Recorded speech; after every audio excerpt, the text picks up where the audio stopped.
Eh ben, bonjour à tous. Euh, Content d'avoir un peu de monde ici. Donc, ce que je vous propose, c'est de parler de l'automatisation de vos processus,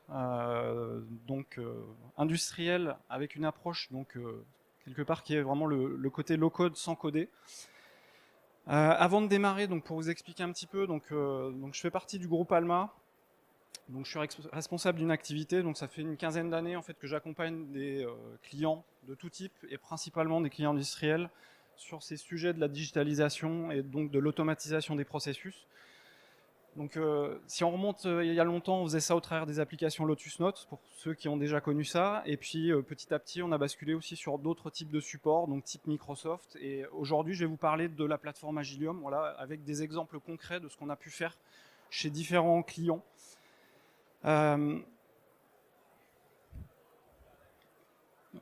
Donc déjà, la première chose, c'est par où on part, de où on va démarrer.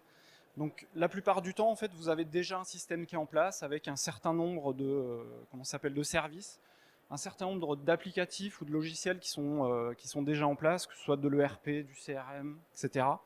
Et en fait, à certains endroits, vous avez des choses qui fonctionnent très bien, il n'y a pas de souci. Et à d'autres, en fait, on se rend compte qu'il y a des problématiques, donc typiquement de la ressaisie de planning, donc avec vraiment des actions manuelles. On va avoir au niveau entre la qualité, la comptabilité, de la ressaisie d'avoir. Et l'idée, en fait, c'est de faire sauter un petit peu toutes ces brides qui sont en place et de gagner à la fois en performance, à la fois en qualité. Voilà. Donc on parle de quoi? Souvent c'est ça, voilà, ce que beaucoup connaissent, c'est des fichiers Excel. Alors là on est sur une demande d'investissement, on retrouvera ça aussi un petit peu plus tard dans les différents exemples que je vais vous montrer.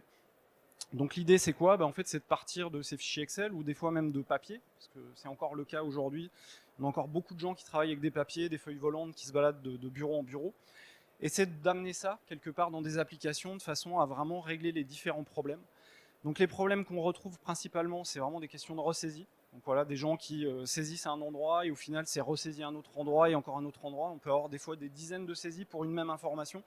Donc ça, c'est des choses qu'on essaye de bannir au maximum. Le deuxième point qui va avec ça, c'est les erreurs humaines. Voilà. Forcément, s'il y a de la ressaisie, vous pouvez être sûr qu'il y a des erreurs humaines. J'ai un exemple assez criant, on va dire, donc on accompagne une société grenobloise qui s'occupe du réseau de bus. À l'intérieur de leur système d'information, donc pour une ville qui s'appelle Saint-Martin-d'Air, ils avaient 250 orthographes différentes pour la même ville. Voilà. Donc ça veut dire que quand on cherchait l'information, on était incapable de la retrouver de façon consolidée. Bon, le point qui va avec, c'est le côté perte de temps. La gestion du papier, bien entendu, voilà, l'idée c'est vraiment de bannir quelque part le papier de façon à avoir des systèmes le plus qualitatifs possible. Avec tout ça, il y a la question de la traçabilité. Alors, on a beaucoup de clients aujourd'hui, à partir du moment où ils ont des systèmes à produire, où on leur demande certaines contraintes, que ce soit dans le domaine de la santé, de la sécurité, etc., on doit être capable de remonter le produit, qui a fait quoi, à quel moment, de savoir quel matériel a utilisé. Des fois, dans des tôleries, on nous demande aussi quelle matière a été utilisée pour faire un cordon de soudure, qui a été le soudeur qui est intervenu. Tout ça, il faut être capable de le remonter. Voilà. Donc il faut qu'on soit capable de répondre à ça. Et puis donc bien sûr, voilà, je vais le redire, mais bannir quelque part les fichiers Excel, en tout cas une partie des fichiers Excel. Voilà. Donc l'objectif derrière, c'est vraiment de digitaliser, d'automatiser tout ça.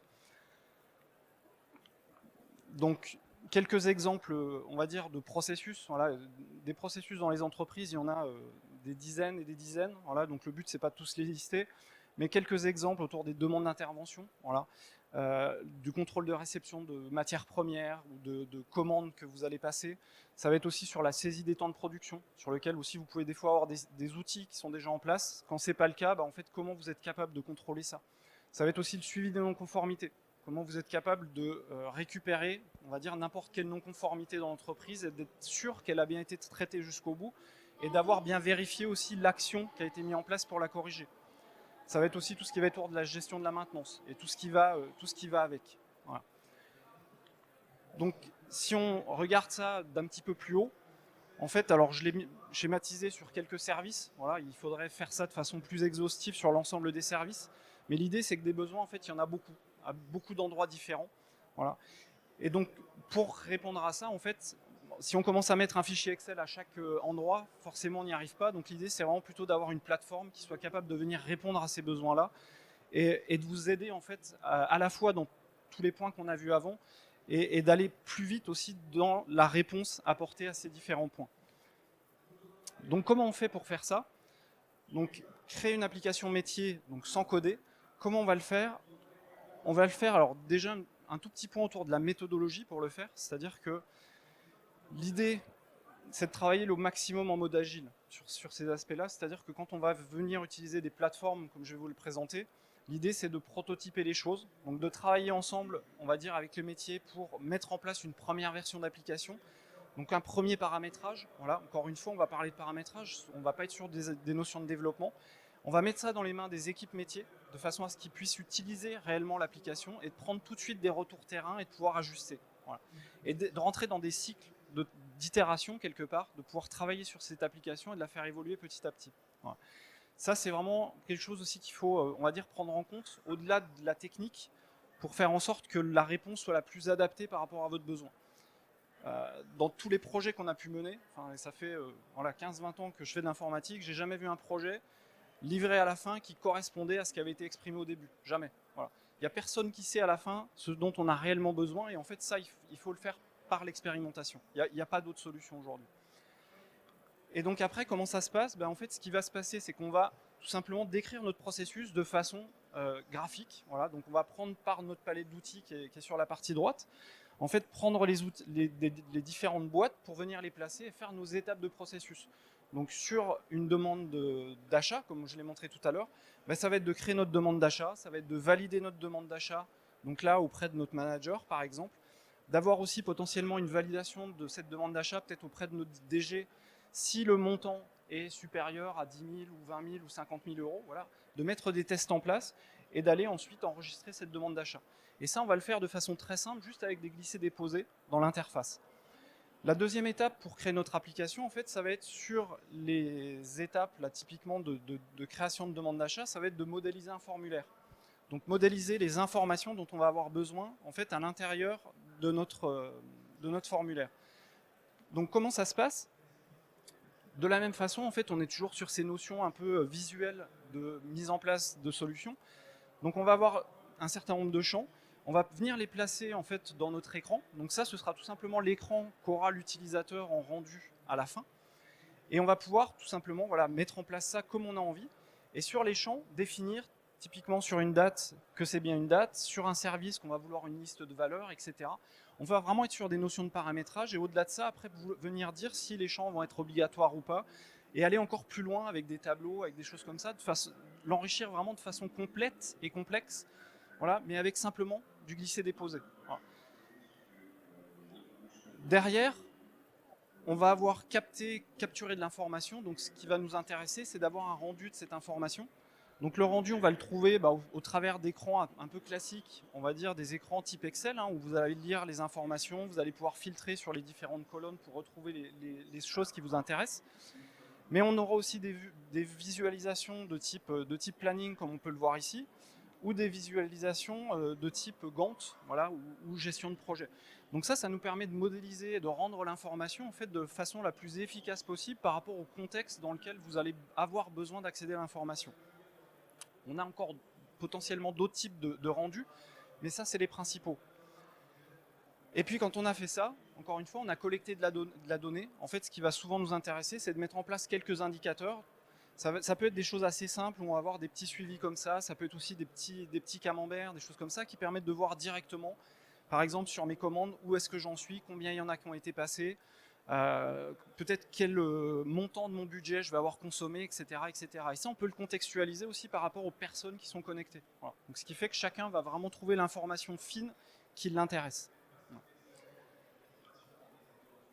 Et quand on a fait ça, en fait, la dernière étape, quelque part, c'est de mettre à disposition des utilisateurs. Et là, en fait, de la même façon que je vous ai montré la partie modélisation d'un formulaire, en fait, de la même façon, on va venir modéliser des écrans pour les collaborateurs, faire en sorte de retrouver des choses. Alors là, on est sur de l'accès à la documentation, avec des choses, encore une fois, très visuelles. Pour les équipes, ce qu'ils veulent, c'est retrouver les choses en venant cliquer sur des boutons. Donc, par exemple, je cherche de l'information sur l'usine de Toulouse. Derrière, je vais rentrer dans dans mon usine, et dans mon usine, je vais trouver des choses qui concernent la fabrication, le conditionnement, etc.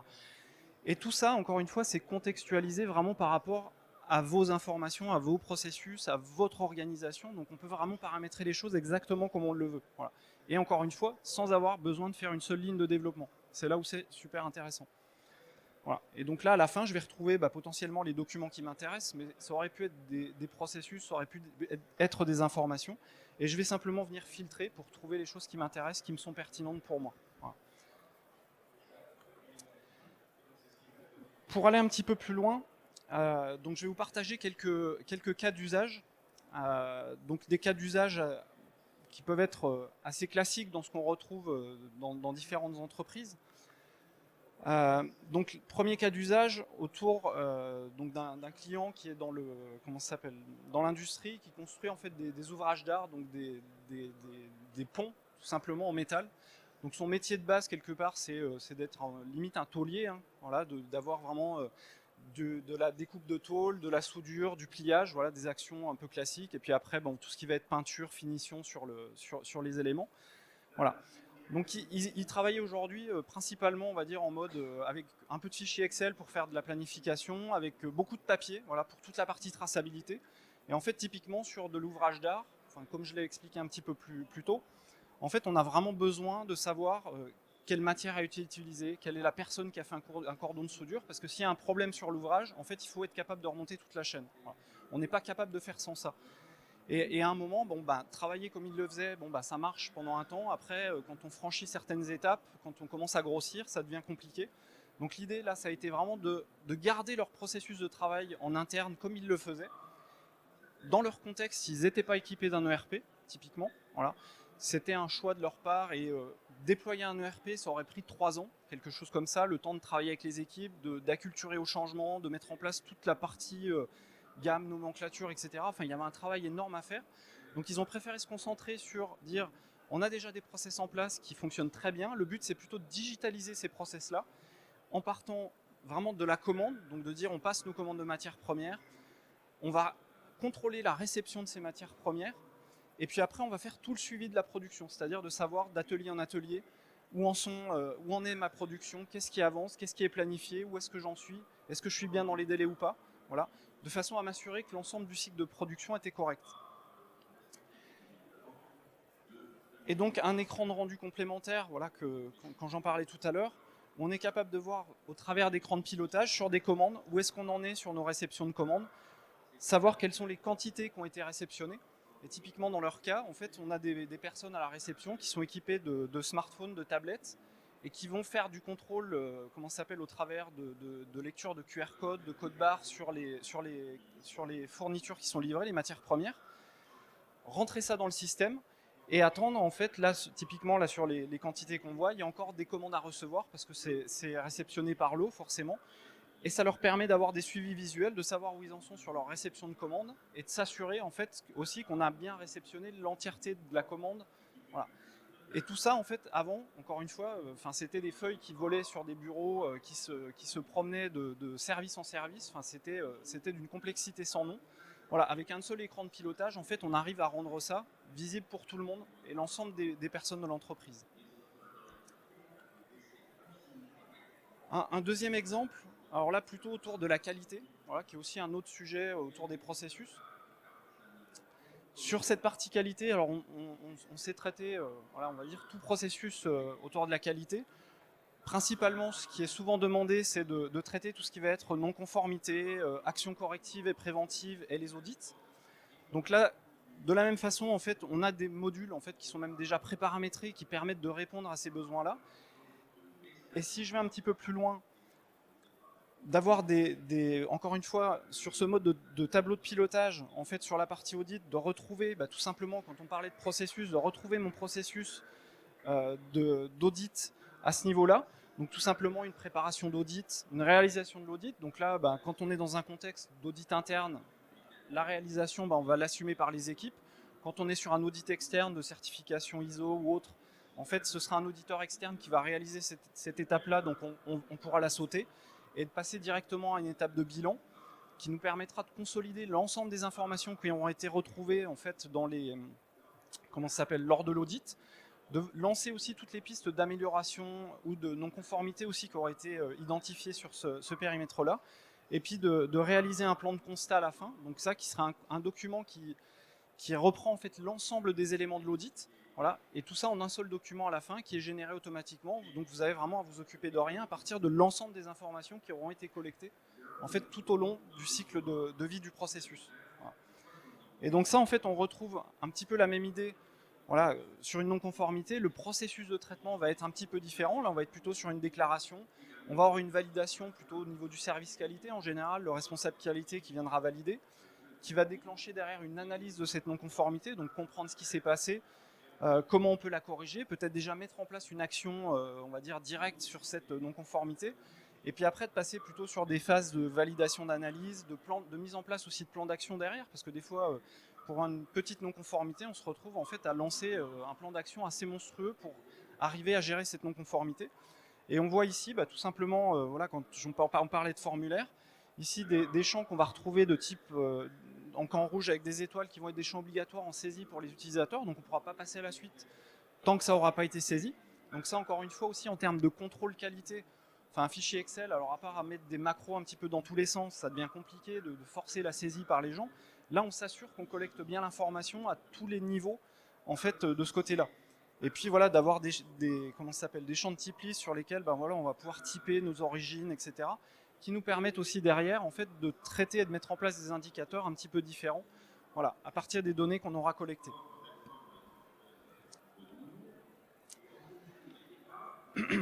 Après, donc, côté post-atelier, donc là, ce que je vous ai montré, on était plutôt sur du PC de bureau, un PC classique ou sur des portables.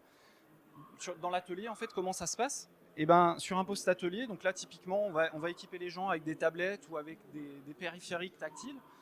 En fait, là, on voit que c'est marqué ici. En fait, on est dans un contexte où le client en fait fabrique des enceintes. Donc, par contre, en petite série, plutôt haut de gamme. Donc là, sur le poste de scie, en fait, tout simplement, il retrouve ses ordres de fabrication avec la quantité et puis la référence.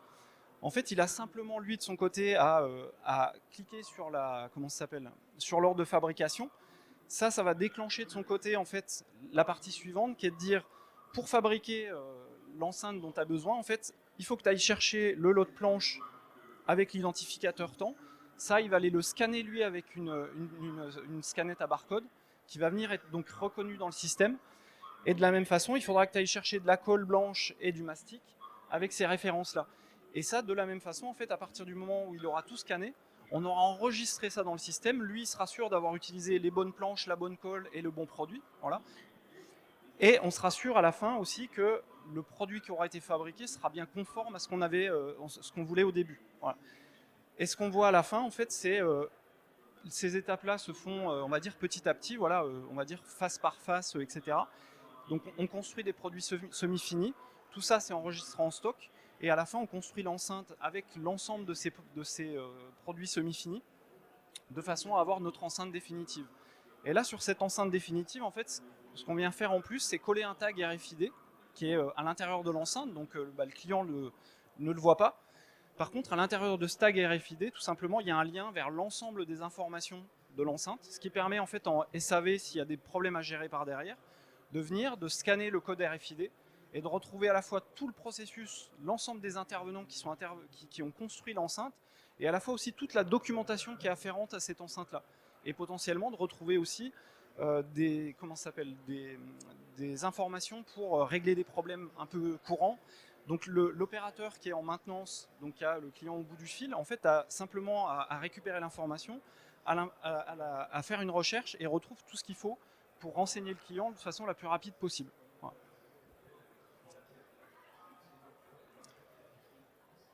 Et dans un contexte voilà, encore un petit peu différent, là où on est vraiment sur du suivi de production, on va dire quasiment pur et dur, hein, encore une fois avec des contextes où des gens ne souhaitent pas mettre en place des ERP, hein, parce que c'est vrai que c'est vraiment le cœur du problème là, quand on regarde ces sujets-là, et sur lesquels on va avoir typiquement là-dessus des suivis d'ordonnancement, donc de la même façon comme on le voyait avant, des ordres de fabrication qui sont lancés, etc., qui vont permettre d'affecter des choses soit par îlot, soit par poste, soit même par personne, voilà, en fonction des besoins qu'on va avoir. Donc tout ça, en fait, c'est géré encore une fois en automatique par le système. Donc lui va savoir à qui il doit s'adresser, comment, etc., etc.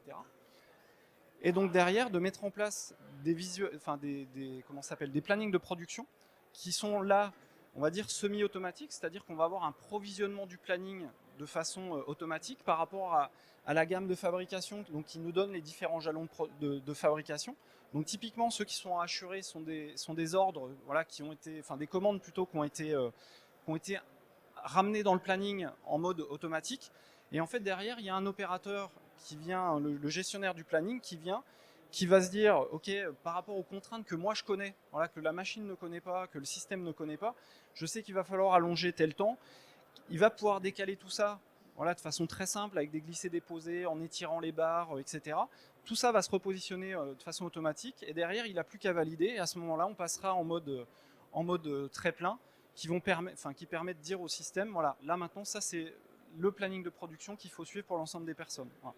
Et donc ça permet d'avoir une visualisation complète pour la production et d'avoir en associé en fait les charges de production. Donc quand on le voit en vert, c'est que la charge est bonne par rapport à la capacité homme.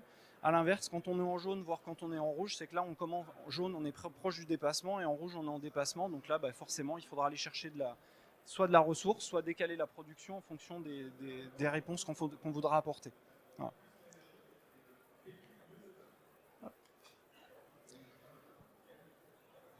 Juste pour enrichir un petit peu ces cas d'usage, parce que, alors j'en ai pas spécialement parlé, mais voilà, le but de la plateforme, c'est aussi de se connecter avec l'ensemble du système d'information, donc d'aller chercher de la donnée dans les différents ERP quand il y en a, dans des systèmes de MES, de PLM, etc., dans des bases de données. Voilà, le but, c'est vraiment d'interagir au maximum.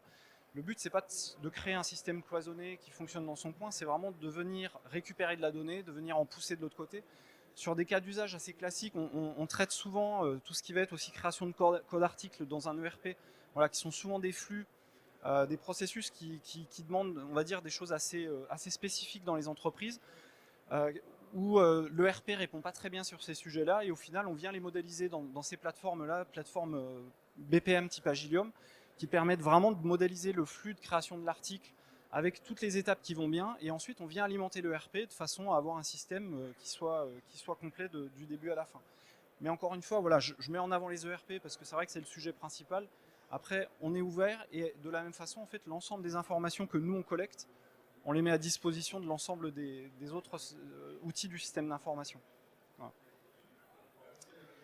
Et puis au-delà de ça, en fait, on a construit sur la plateforme en fait tout un catalogue d'applications. Donc un orienté industrie et un qui est plutôt, on va dire, orienté sur les besoins administratifs courants de type gestion des congés, notes de frais, commandes, achats, etc., etc. Et donc ce catalogue, le but en fait, c'est simplement de partir de ces processus types, en fait, pour vous déjà partir d'une base, ne plus partir d'une feuille blanche quand vous allez concevoir vos applications. Ça vous permet tout simplement de rentrer dedans, d'avoir des fois simplement à enlever une étape ou rajouter une étape, modifier quelques champs, et en fait tout de suite vous pouvez utiliser l'application, la mettre dans les mains de vos utilisateurs et de pouvoir expérimenter. Voilà. Donc ça permet d'aller vraiment plus vite dans le cycle de mise en place. Et clairement on constate entre, on va dire, des développements traditionnels et l'utilisation de ce type de plateforme, on est sur des ratios à peu près de 5 à 10 en termes de rapidité de mise en œuvre, et donc on est sur la même chose en termes de coûts, etc. Voilà, je vais en avoir fini. Donc si vous avez des questions, je les prendrai avec plaisir. Par contre, il faudra passer un micro si vous voulez les poser. Et puis après, si vous voulez aller plus loin en termes de démo, voilà, vous pourrez passer on est sur un stand pas très loin. Voilà, si ça vous intéresse d'aller plus loin on va dire sur vos cas d'usage à vous, ce sera avec grand plaisir qu'on pourra en parler.